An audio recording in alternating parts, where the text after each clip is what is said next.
നമസ്കാരം. ABC ഡിബേറ്റിൽ ഇന്ന് പതിവ് പോലെ CR നീലകണ്ഠനുണ്ട്, സിനുജി എൻ്റെ കൂടെ ഉണ്ട്. ഇന്ന് ഞങ്ങൾ ചർച്ച ചെയ്യുന്നൊരു പ്രധാനപ്പെട്ട വിഷയം, തദ്ദേശ സ്വയംഭരണ തെരഞ്ഞെടുപ്പോടുകൂടി കേരളത്തിലെ ഇടതുപക്ഷ മുന്നണിക്ക് പൂർണ്ണമായും ബോധ്യപ്പെട്ടൊരു കാര്യം, സാമുദായികമായ വോട്ട് ഷെയറിന് എന്തു പറ്റി എന്ന വിഷയം ഗൗരവമായി ചർച്ച ചെയ്യുമ്പോൾ CPM-ൻ്റെ സംസ്ഥാന കമ്മിറ്റി തന്നെ പുറത്ത് പറഞ്ഞാലും ഇല്ലെങ്കിലും അവർക്ക് നല്ല ബോധ്യമുള്ളൊരു കാര്യം, ക്രിസ്ത്യൻ കമ്മ്യൂണിറ്റി ക്രമാനുഗതമായി CPM-ൽ നിന്ന് ഇടതുപക്ഷത്തു നിന്നും അകന്നു പോകുന്നു എന്നാണ്. അവരെ തിരിച്ചു പിടിക്കാൻ എന്താണ് വഴി? CPM-ന് നിർദ്ദേശം കൊടുക്കുക എന്നുള്ളതല്ല, സത്യത്തിൽ അവർ പോകുന്നത് വലിയൊരളവിൽ BJP-യോട് അടുത്ത് പോകുന്നതിൻ്റെ ഒരു ചിത്രമുണ്ട്. അത് ഈ മുനമ്പം ഒരു കാരണമായിരിക്കാം. മുനമ്പം കാരണം സത്യം പോലും മുനമ്പത്തിൻ്റെ വസ്തുതാപരമായ യാഥാർത്ഥ്യങ്ങൾ ക്രിസ്ത്യൻ കമ്മ്യൂണിറ്റിയെ ബോധ്യപ്പെടുത്തുന്നതിൽ ഇടതുപക്ഷത്തിൻ്റെ പരാജയം കൂടിയാണത്. മുനമ്പത്തെ യഥാർത്ഥത്തിൽ ക്രിസ്ത്യാനികൾക്ക് വേണ്ടിയോ മുനമ്പത്തിന് വേണ്ടിയോ കേന്ദ്ര ബില്ലിൽ ഒരു വരി പോലും ഇല്ല, കേന്ദ്ര ഡ്രാഫ്റ്റിൽ. അത് നമുക്ക് ഡിസ്കസ് ചെയ്യാം. എന്തായാലും CR സിനുജി ഉള്ളതുകൊണ്ട് നമുക്കിത് ചർച്ച ചെയ്യാം. ഈ ക്രിസ്ത്യൻ കമ്മ്യൂണിറ്റി ഇടതുപക്ഷത്തെ സമ്പൂർണ്ണമായി ഉപേക്ഷിക്കുന്നു എന്ന ഒരു ആശങ്ക ഇടതുപക്ഷത്തിനും അങ്ങനെ ഒരു കൗതുകം കേരളത്തിനും ഉണ്ട്. CR എങ്ങനെ കാണുന്നു? അല്ല, ഞാൻ ഈ പൊതുവെ കൺസോളിഡേഷൻ എന്ന് പറയുമ്പോൾ നമ്മൾ കാണാതെ പോകുന്ന ഒരു കാര്യം കൂടി പറഞ്ഞുകൊണ്ട് തുടങ്ങും. ഈ കൺസോളിഡേഷൻ വരുന്നത് കേവലമായ ഒരു കമ്മ്യൂണൽ ഇതുകൊണ്ട് മാത്രമല്ല, പലപ്പോഴും പൊതുവായ ഒരു കാറ്റുണ്ടാവും. ഒരു തെരഞ്ഞെടുപ്പിനെ ബാധിക്കുന്ന നിർണായകമായ ഒരു കാറ്റുണ്ടാവും.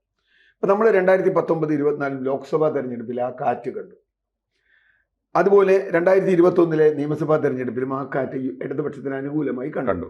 ആ കാറ്റ് അങ്ങനെ ഉണ്ടാകുമ്പോൾ, ഒരു പൊതു ട്രെൻഡ് ഉണ്ടാകുമ്പോൾ അതിനനുസരിച്ച് നിൽക്കാൻ പല കമ്മ്യൂണിറ്റികളും തയ്യാറാവുന്നു എന്നത് നമ്മൾ രഹസ്യമാക്കി വെച്ചിട്ട് കാര്യമില്ല. അതിൽ ആടി നിൽക്കുന്ന ആളുകൾ ആ ട്രെൻഡിലോട്ട് ചേരും. കാരണം അവർ മതം മാത്രമല്ല, അവരുടെ വ്യക്തിപരമായ അനുഭവങ്ങൾ, ദുരിതങ്ങൾ. ഇപ്പോൾ പിണറായി സർക്കാരിനെതിരായ ഒരു വികാരം ഈ തെരഞ്ഞെടുപ്പിൽ ഉണ്ട് എന്ന് ആര് സമ്മതിച്ചാലും സമ്മതിച്ചില്ലെങ്കിലും എല്ലാവർക്കും അറിയാം. അപ്പോൾ ആ വികാരമുള്ള ആളുകളെ സംബന്ധിച്ചിടത്തോളം, അതിൻ്റെ ദുരന്തം അനുഭവിച്ച ആളുകളെ സംബന്ധിച്ചിടത്തോളം, അതിപ്പോൾ വെള്ളക്കരം കൂട്ടിയതോ അല്ലെങ്കിൽ മറ്റെന്തെങ്കിലും കാര്യങ്ങളാവാം, ആരോഗ്യത്തിൻ്റെ പ്രശ്നങ്ങളാവാം, വിദ്യാഭ്യാസത്തിലെ പ്രശ്നങ്ങൾ, എന്തായാലും ആ അർത്ഥത്തിൽ അവർ വോട്ട് ചെയ്തിട്ടുണ്ടാവും. അപ്പോൾ ഈ കമ്മ്യൂണിറ്റിയിലുള്ള ആളുകൾക്ക് ഈ കമ്മ്യൂണിറ്റി ഇവർ CPM-കാർ കമ്മ്യൂണിറ്റി പൊതുവെ എതിരാകുമ്പോൾ പോലും, കാരണം ഇവിടെ ഈ ഞാൻ ബിഷപ്പുമാരും അല്ലെങ്കിൽ ഏതെങ്കിലും മൗലവിമാരും പറയുന്നത് കേട്ടാണ് ആളുകൾ വോട്ട് ചെയ്യുന്നതെന്ന് വിചാരിക്കുന്ന ഒരാളല്ല, ഒരിക്കലുമല്ല. അതിനേക്കാൾ കൂടുതൽ സ്വന്തം അനുഭവങ്ങൾ അവരെ മറിക്കും. ഇപ്പൊ അതുകൊണ്ടാണല്ലോ വലിയ കാറ്റുണ്ടാകുമ്പോഴും ഇപ്പൊ തൃശ്ശൂർ കഴിഞ്ഞോണ്ട് BJP ജയിച്ചത്. UDF-ന് അനുകൂലമായ വലിയ കാറ്റുണ്ടാകുമ്പോഴും UDF-ന്റെ ശക്തി കേന്ദ്രം ഇപ്പൊ നമ്മൾ മറ്റേ തെരഞ്ഞെടുപ്പ് കഴിഞ്ഞപ്പോൾ കണ്ടു. ആ ശക്തി കേന്ദ്രത്തിൽ പോലും LDF-നും UDF-നും അടുത്ത് പോലും എത്താത്ത BJP ജയിക്കും. അപ്പോൾ ഞാൻ പറഞ്ഞത്, ഇപ്പോൾ അഹമ്മദിൻ്റെ ചോദ്യത്തിലേക്ക് വന്നാൽ ഞാൻ കാണുന്ന ഒരു പ്രധാന വിഷയം, ക്രിസ്ത്യൻ കമ്മ്യൂണിറ്റിക്ക് എന്തിനാണ് ഇടതുപക്ഷത്തിൻ്റെ കൂടെ നിൽക്കേണ്ട ആവശ്യം? കേരളത്തിൽ ചരിത്രപരമായും യാഥാർത്ഥ്യപരമായും അവരുടെ മുമ്പിലുള്ള ഫസ്റ്റ് ഓപ്ഷൻ ഒരിക്കലും ഇടതുപക്ഷം ആവില്ല.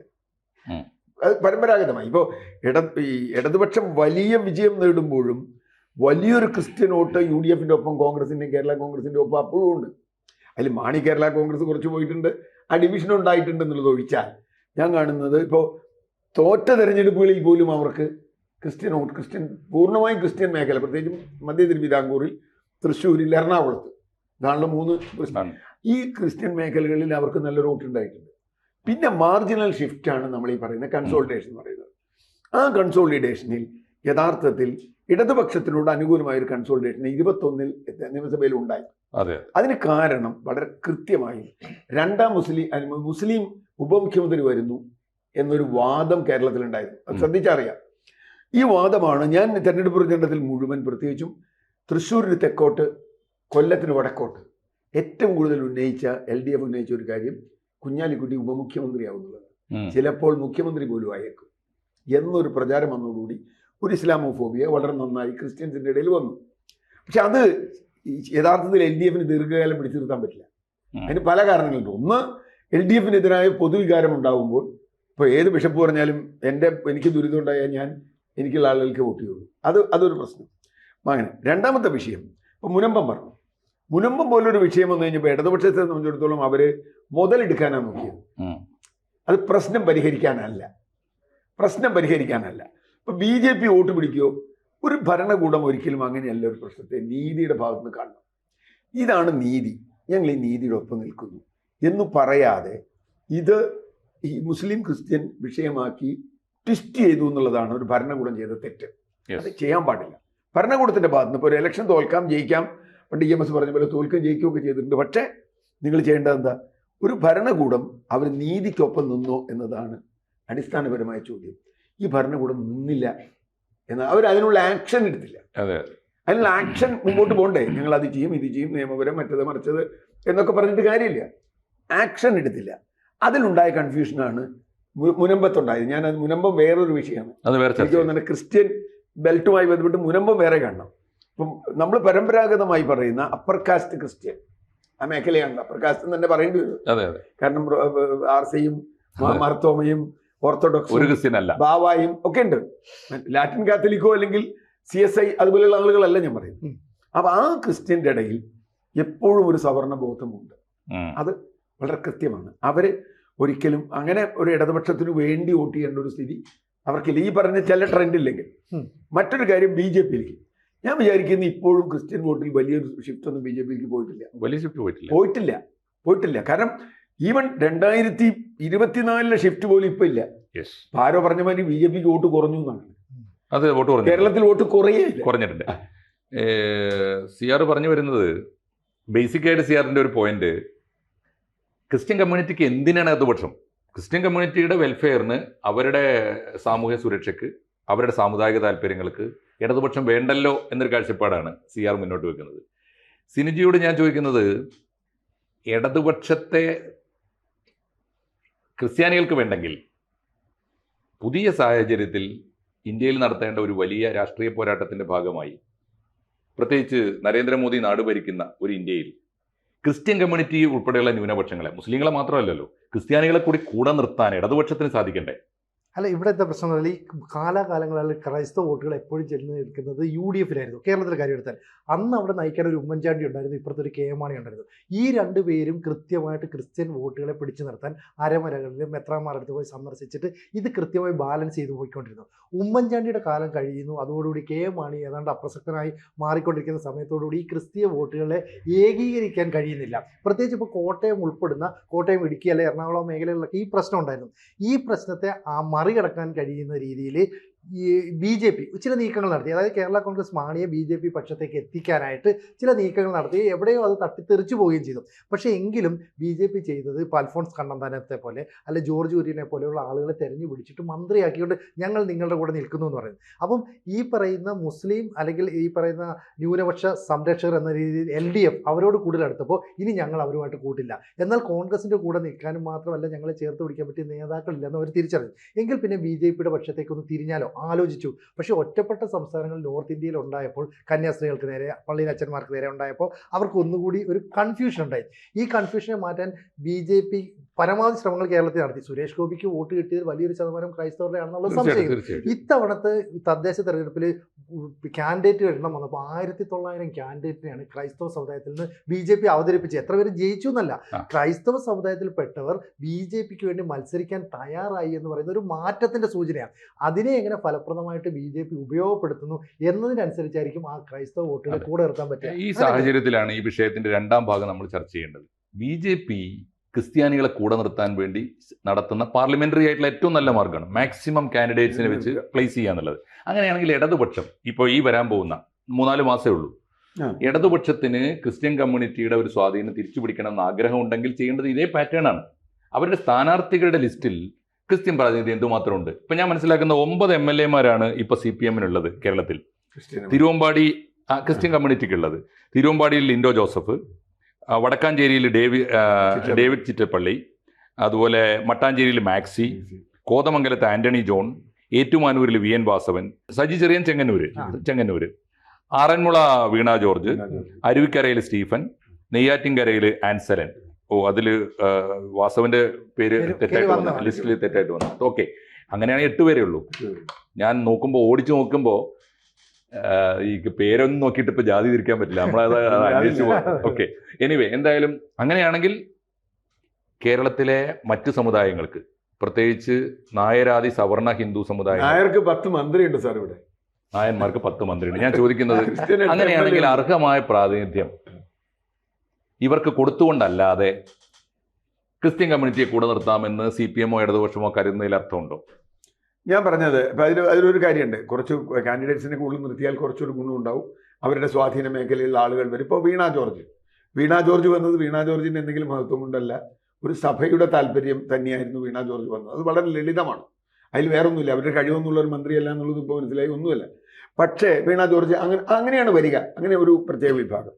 പക്ഷെ അതിലൊക്കെ ഒരു പ്രശ്നം എന്താ വെച്ചാൽ, ഇതിൽ ഞാൻ നേരത്തെ പറഞ്ഞ ഇടതുപക്ഷത്തിന് നേരിടാൻ പോകുന്ന വെല്ലുവിളി ക്രിസ്ത്യാനിയുടെ ജീവിതവുമായി ബന്ധപ്പെട്ടുള്ള മേഖലകളിൽ ഇടതുപക്ഷ ഭരണം പരാജയമാണ്. ഇപ്പം മലയോര മേഖല ഒരു സീറ്റ് പോലും ഇടതുപക്ഷത്തിന് കിട്ടാത്ത, ഇന്നും കടുവ ഇറങ്ങിയിട്ടുണ്ട്.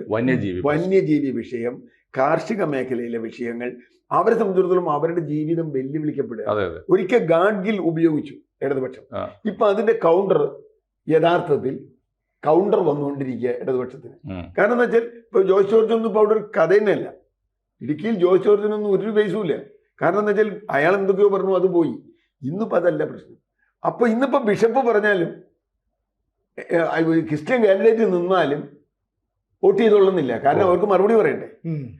അപ്പൊ എൻ്റെ ഒരു വാദം എന്താ വെച്ചാൽ, ഇത് ഒക്കെ ആയിക്കോട്ടെ, ഇപ്പൊ ക്രിസ്ത്യൻ കൺസോളിഡേഷൻ കൊണ്ടുവരാൻ ശ്രമിച്ചാലും ഏത് മേഖലയിൽ നടക്കും? അടുത്തത് തീരദേശ മേഖലയാണ്. വേറൊരു ക്രിസ്ത്യൻ കൺസോളിഡേഷൻ തീരദേശ മേഖലയിൽ ഇടതുപക്ഷത്തിന് ഇടപെടാനേ പറ്റില്ല. കാരണം എന്താ വെച്ചാൽ ഭയങ്കരമായ സംഘർഷവും തീരസംരക്ഷണവും മത്സ്യത്തൊഴിലിന്റെ മത്സ്യമില്ല, തൊഴിലില്ല. അപ്പോ ഈ മുതലപ്പുഴയിൽ മാത്രം 15 പേരാണ് കഴിഞ്ഞ 2-3 വർഷത്തിനകത്ത് കൊല്ലപ്പെട്ടത്, മത്സ്യത്തൊഴിലാളി. എന്താ നമ്മുടെ സർക്കാരുകൾ ചെയ്തത്? ആ മുതലപ്പുഴയിൽ എന്തുകൊണ്ട് അങ്ങനെ വന്നു എന്നൊന്നും പഠിക്കാൻ പോലും തയ്യാറായില്ല. അവിടുത്തെ ആ മണ്ണ് മാറ്റി കൊടുത്താൽ കുറെ കുറയുമെന്ന് പറഞ്ഞു, അതുപോലും ചെയ്യാൻ പറ്റിയില്ല. ഞാൻ പറഞ്ഞത് അവരുടെ പ്രയോറിറ്റികൾ, ആ പ്രയോറിറ്റി ജനങ്ങൾ നോക്കൂന്നേ.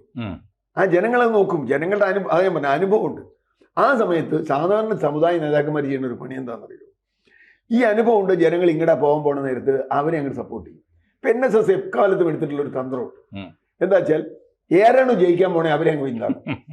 അപ്പൊ എന്നിട്ട് ഞങ്ങളാണ് ജയിപ്പിച്ചത്.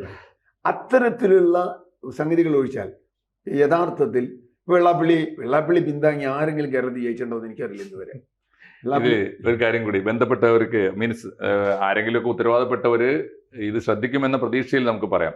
CRന്റെ അനുഭവത്തിൽ കേരളത്തിലെ പൊതുരംഗത്ത് നിന്ന് ഈ മാധ്യമങ്ങളിലായാലും പുറത്തായാലും ഇടപെടുന്ന സാമാന്യേന നമ്മുടെ സംസ്ഥാനത്തിന് ഗുണം ചെയ്യുമെന്ന് തോന്നുന്ന തരത്തിലുള്ള ക്രിസ്ത്യൻ ലീഡേഴ്സ്, ജെയ്സി തോമസിനെ പോലുള്ളവരെ മാറ്റി നിർത്തിയാൽ ഞാൻ പറയുന്നത് ക്ലിയറാണ്. കാരണം അത് ഗുണത്തെക്കാൾ പല അവസരങ്ങൾ അദ്ദേഹത്തിന് കൊടുത്തിട്ടുണ്ട്.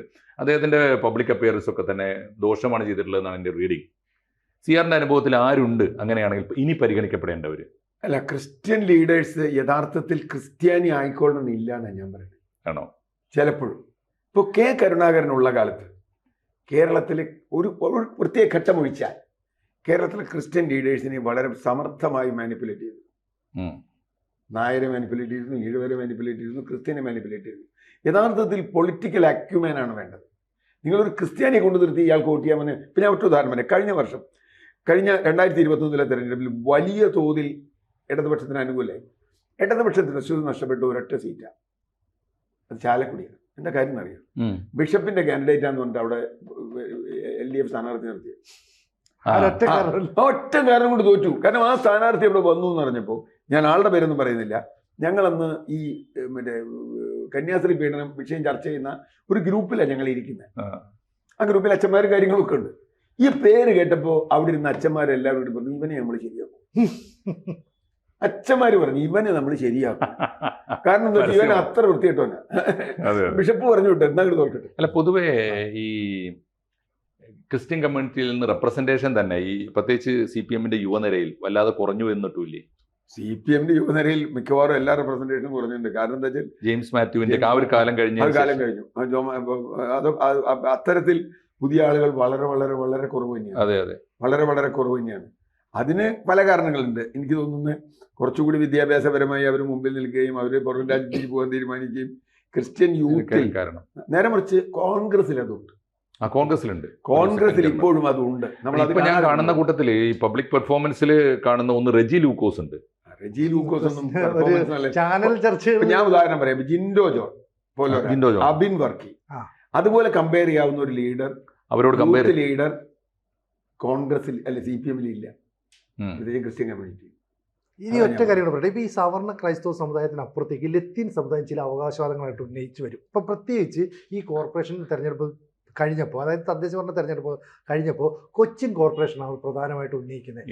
ലത്തീൻ സമുദായത്തിന് ഒരു മേയർ വേണം, ഞങ്ങൾക്ക് ഡെപ്യൂട്ടി മേയർ വേണ്ട. സൗമി ജെയിൻ മേയറായിട്ടിരുന്ന സമയത്ത് തന്നെ ഇത്തരത്തിലൊരു ആവശ്യം ഷെയർ ചെയ്യണമെന്നൊക്കെ പറഞ്ഞിരുന്നു മേയർ പദം. പക്ഷെ അന്ന് സംഭവിച്ചില്ല. പക്ഷെ ഇപ്പോൾ അവർ ഉറച്ച തീരുമാനത്തിലേക്ക് എത്തുന്നു, ഞങ്ങൾക്ക് ലത്തീൻ സമുദായത്തിന് ഒരു മേയർ വേണം. ദീപ്തി അല്ല, ദീപ്തി മേരി വർഗീസ് അല്ല, മറ്റേ ഷൈനി എന്ന് പറയുന്ന ഒരു വ്യക്തിയാണ് അവർ ഉയർത്തി കാണുന്നത്. ഇത് പറ്റിയില്ലെങ്കിൽ ഞങ്ങൾ തിരുവനന്തപുരത്ത് പിടിക്കും. കാരണം തിരുവനന്തപുരത്ത് ലത്തീൻ സമുദായത്തിന് നിർണായക സ്വാധീനമുണ്ടെന്ന് ശശി തരൂരിന്റെ വിജയത്തിലൂടെ അവർ തെളിയിച്ചതാണ്. അപ്പോൾ കോൺഗ്രസ് കുറച്ച് സമ്മർദ്ദത്തിലാകും. കാരണം വി ഡി സതീശന് താല്പര്യമുള്ള, അല്ലെങ്കിൽ കെ സി വേണുഗോപാലിന് താല്പര്യമുള്ളതൊക്കെ ദീപ്തി മേരി വർഗീസ് ആണെന്ന് പറയുന്നുണ്ട്. പക്ഷേ ലത്തീൻ സമുദായത്തിന് ഒരു മേയർ ഞങ്ങൾക്ക് കിട്ടിയേ പറ്റൂ എന്നുള്ള ഉറച്ച നിലപാടെടുത്താൽ ഈ സവർണ്ണ ക്രൈസ്തവർ എന്നതിനപ്പുറത്തേക്ക് ക്രൈസ്തവ സമുദായത്തിൽ വേറെ ചിലരും അവകാശവാദമായിട്ട് ഉന്നയിച്ച് വരുന്നു. അങ്ങനെ എനിക്ക് തോന്നുന്നത് ഇതൊക്കെ വളരെ ടെമ്പററി ആയിട്ടുള്ള ഒരു സംഗതിയാണ്. അല്ല, എന്നാലും ഈ സഭകൾ തമ്മിലുള്ള ഇഷ്യൂ ഉണ്ട്, അത് ഇല്ല എന്ന് പറയുന്നില്ല. പക്ഷെ ഞാൻ പറയുന്നത് തീരദേശത്താണല്ലോ ലാറ്റിൻ കാത്തലിക് കൂടുതലുള്ളത്. തീരദേശത്തെ വോട്ട് അങ്ങനെ ഈ പറഞ്ഞ പോലെ ഏതെങ്കിലും ഒരു മുനമ്പം പോലുള്ള പ്രാദേശിക വിഷയം ഒഴിച്ചാൽ കോൺഗ്രസിനെ വിട്ടുപോകാൻ ഇപ്പോൾ വലിയ കുഴപ്പമാണ്. കാരണം വേറെ ആരും ഇല്ല അവർക്ക്. BJP-യോട് അവർക്ക് പോകാൻ പറ്റില്ല, LDF-നോട്. അതുകൊണ്ടാണ് കോൺഗ്രസിന് ഞങ്ങളാണ് ജയിക്കുന്നത്. അപ്പൊ തീർച്ചയായിട്ടും അവരവകാശവാദം ഉന്നയിക്കുന്നതിന് അവർക്ക് ന്യായമുണ്ട്, തീർച്ചയായിട്ടും ന്യായമുണ്ട്. കാരണം കോൺഗ്രസിന്റെ കൂടെ എക്കാലത്ത് ഉറച്ചു നിന്നിട്ടുള്ളത് ഒരു പരിധിവരെ അവർ തന്നെയാണ്. അപ്പോൾ അത് ശരിയാണോ തെറ്റാണോ എന്നുള്ളതൊന്നും ഞാൻ ബാധിക്കുന്നില്ല. ഇതിലേതെങ്കിലും കാൻഡിഡേറ്റിന്റെ മെറിറ്റോ ഡിമെറിറ്റോ പറയാനുള്ള യോഗ്യതയൊന്നും എനിക്കില്ല. നമുക്ക് പരിചയമില്ലാത്ത ആളുകളാണ് പലരും. അതുകൊണ്ട് ഇപ്പോൾ അതിൽ എനിക്ക് ആകെ അറിയുന്നത് ദീപ്തി മേരി വർഗീസിന് മാത്രമല്ല. കാരണം മീഡിയ ഒരാളെന്നുണ്ടെങ്കിൽ പൊതുയോഗത്തിൽ വരുന്നത്.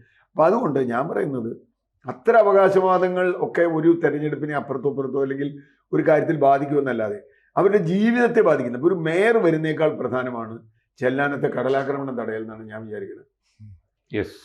അവിടെയാണ് മേയർ ഇവിടെ വന്നുകൊണ്ട് ചെല്ലാനത്തെ കടലാക്രമണം ഒന്നും ഇല്ലാണ്ടാവില്ല. ലെറ്റിംഗത്തിൽ മേയറാവും. CR പറഞ്ഞു വെക്കുന്നത് അവരുടെ ഈ റെപ്രസെന്റേഷനേക്കാൾ, ക്രിസ്ത്യൻ റെപ്രസെന്റേഷനേക്കാൾ പ്രധാനമാണ് ഇടതുപക്ഷം അവരുടെ പൊളിറ്റിക്കൽ റിക്വയർമെന്റ്സിന് കൊടുക്കേണ്ട പരിഗണന. അതായിരിക്കണം, അതുവഴിയായിരിക്കണം ക്രിസ്ത്യൻ കമ്മ്യൂണിറ്റിയെ ഇടതുപക്ഷത്തേക്ക് ആകർഷിക്കേണ്ടത് എന്ന് നിരീക്ഷിച്ചുകൊണ്ട് വിലയിരുത്തിക്കൊണ്ട് തൽക്കാലം നമുക്ക് ഈ ചർച്ച അവസാനിപ്പിക്കാം. ഇനിയും ഇത്തരം വിഷയങ്ങൾ നമ്മൾ തുടരും. കൂടുതൽ വാർത്തകളും വിശേഷങ്ങളും നിങ്ങളിലേക്ക് എത്താൻ ABC മലയാളം സബ്സ്ക്രൈബ് ചെയ്യുക, ബെൽ ബട്ടണും അമർത്തുക.